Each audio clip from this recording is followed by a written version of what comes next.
Halo, assalamualaikum warahmatullahi wabarakatuh. Saya Sifa Iya Nur Indarwati. Di sini saya memenuhi tugas UAS, yaitu mata kuliah manajemen pendidikan, mewawancarai Ustazah Rini. Terima kasih. Assalamualaikum Ustazah.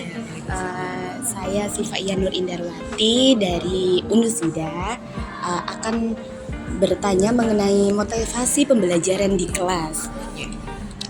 Yang pertama ini, apa peran motivasi dalam pembelajaran dan bagaimana sekolah menciptakan suasana pembelajaran yang mendukung motivasi siswa? Oke, baik. Pertama-tama motivasi pembelajaran memang sangat diperlukan dalam meningkatkan hasil belajar siswa ya. Jadi motivasi dalam pembelajaran itu bagaimana cara guru pertama kali dalam pertemuan tatap muka dengan siswa itu meningkatkan minat dan bakat mereka dengan cara yang pertama mungkin dengan ice breaking, kemudian dengan melakukan komunikasi siswa melalui persepsi, kemudian mungkin diskusi dengan hal-hal yang berkaitan dengan lingkungan sekitar, dan itu bisa menimbulkan minat, sikap, dan motivasi belajar siswa terhadap materi tertentu. Ya. Selanjutnya, bagaimana guru mengatur ruangan dan kondisi kelas untuk meningkatkan motivasi belajar siswa tersebut? Oke, baik. Di sini terutama kita di kurikulum Merdeka, kita memberikan siswa itu lebih banyak waktu untuk mereka mengeksplor kemampuan diri ya, terutama dalam hal kemampuan kognitif dan afektifnya. Tapi untuk mengatur ruangan biasanya kita melakukan circle atau apa itu istilahnya, setiap bulan atau setiap minggu sekali pindah tempat duduk. Jadi mereka lebih banyak bisa mengenal temannya, kemudian lebih bisa adaptasi dengan kelas yang baru, sehingga dari situ timbul motivasi belajar yang lebih baik. Nah, mungkin dari kondisi kelas juga kita ada yang namanya kesepakatan belajar. Jadi kesepakatan belajar itu hal-hal yang harus mereka sepakati dalam pembelajaran agar menimbulkan kelas yang nyaman dan kondusif ke depan. Selanjutnya, bagaimana sekolah mengembangkan keterampilan siswa dalam menghadapi tantangan motivasi dalam pembelajaran? Nah, untuk pengembangan keterampilan ini terutama kita sudah ada kurikulum Merdeka ini dari berbagai macam hal yang menjadi kebiasaan, salah satunya melalui project based learning itu kan, mungkin outdoor learning project. Dari situ siswa bisa, yang pertama mereka diajak untuk mengkomunikasikan, kemudian diajak untuk mengenal materi baru. Contohnya kemarin kita terakhir di gaya hidup berkelanjutan, contohnya anak-anak itu diajak untuk mengenal bagaimana cara mengolah bahan daur ulang atau bekas. Jadi mungkin diharapkan kedepannya bisa menjadi pengalaman baru, bisa menjadi wadah baru bagi mereka cara membuat hal-hal yang berkaitan dengan itu bahan daur ulang. Ya. Selanjutnya, peran guru dalam menyediakan motivasi belajar bagi siswa dan bagaimana guru mengimplementasikan manajemen kelas yang baik.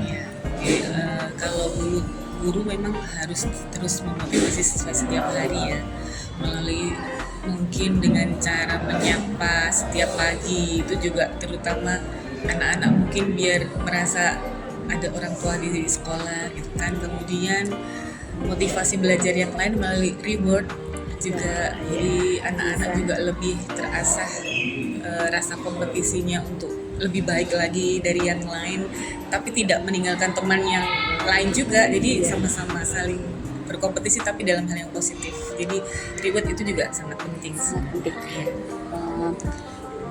Selanjutnya, bagaimana sekolah menggunakan teknologi dan sumber daya pendidikan untuk meningkatkan motivasi belajar siswa? Kita ada yang namanya web sekolah juga ada, tapi siswa banyak yang belum menggunakan, biasanya orang tua. Tapi bagi anak-anak itu kita teknologi yang pertama biasanya ada di ruang komputer. Jadi setiap minggu ada yang namanya pelajaran komputer juga kan.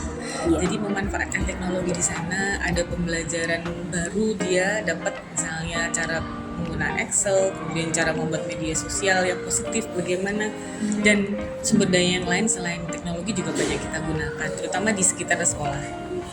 Jadi teknologinya banyak ya, Kak, ya. banyak. Jadi di kelas juga kita biasanya menggunakan teknologi yang mereka bisa pakai, meskipun nggak harus yang modern banget Iya. ya. Jadi teknologi yang mungkin mereka bisa gunakan, contohnya cara menggunakan Canva itu seperti apa, seperti itu. Terus membuat PPT yang baik melalui presentasi. Setiap minggu kita ada materi yang namanya presentasi mind mapping.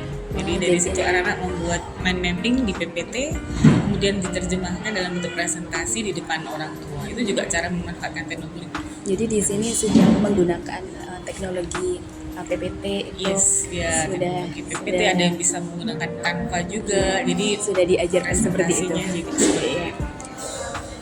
Apa peran budaya dan lingkungan sosial dalam pengaruh motivasi belajar siswa, dan bagaimana sekolah mengintegrasikan kebijakan yang sesuai dengan budaya dan lingkungan sosial siswa?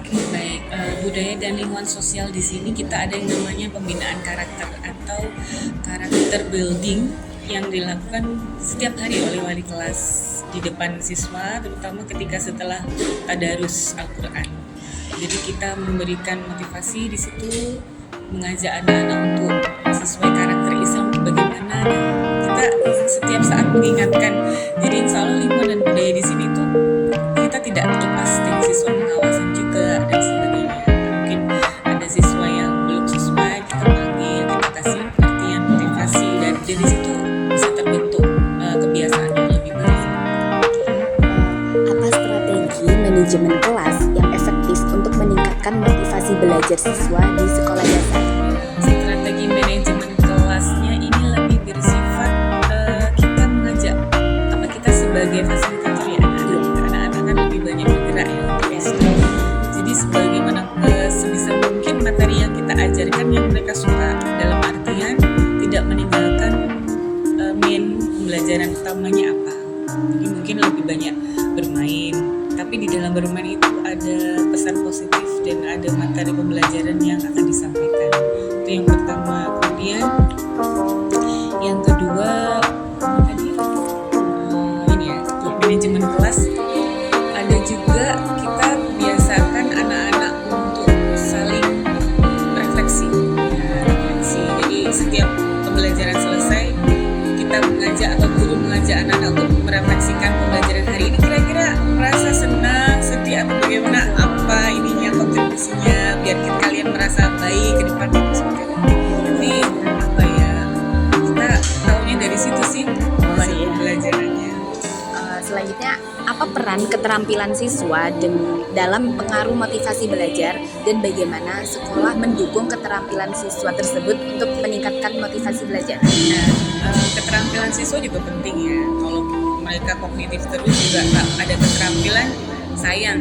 Nah, di keterampilan di sini mereka punya wadah yang namanya klub ekstra, kemudian melalui tugas sehari-hari yang memang butuh keterampilan, bukan yang pengetahuan saja. Dan dari situ motivasi belajar anak-anak bisa berbeda-beda kan, tergantung minat bakatnya masing-masing.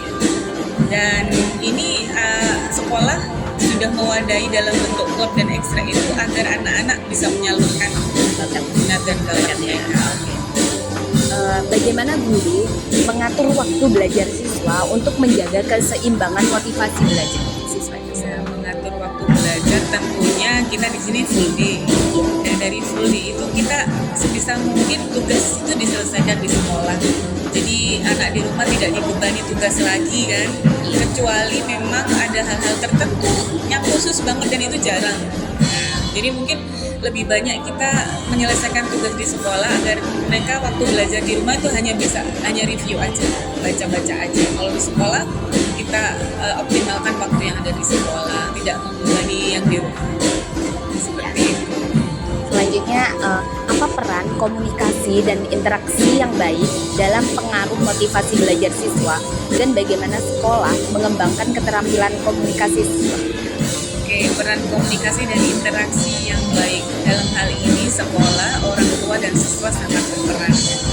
Kita misalnya siswa dalam hal di sekolah dia kurang dalam hal tingkah laku ataupun dalam pengetahuan atau kognitifnya pasti kita komunikasikan ke orang tua, dan kita biasanya bekerja sama dengan orang tua. Gimana sih solusi yang baik untuk anak-anak seperti ini gitu, nggak serta merta kita punya andil yang terbesar, tapi kita kerjasama. Jadi tiga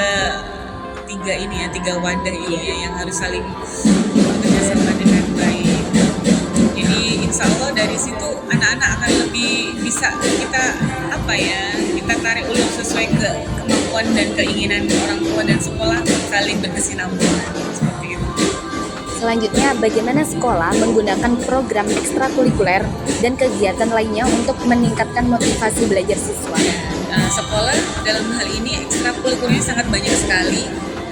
Dalam banyak hal itu dari kelas 1 sampai kelas 5 anak-anak diizinkan untuk memilih sesuai minat dan bakat, dan itu kita setiap minggu sekali ada ekstra. Kemudian ada klub juga. Klub ini untuk mewadahi beberapa ekstra yang memang perlu dibimbing untuk ikut lomba. Jadi ada seperti itu, ada klub futsal, kemudian ada klub seperti sekarang band dan sebagainya. Itu contoh untuk meningkatkan motivasi mereka. Kalau ekstrakurikuler banyak yang dilakukan juga, ada sekitar 10-15 ekstra. Jadi anak-anak lebih enjoy di sana. Ya udah, terima kasih ya Bu Ustazah atas waktunya. Sama-sama. Semoga bermanfaat. Ya, terima kasih. Assalamualaikum.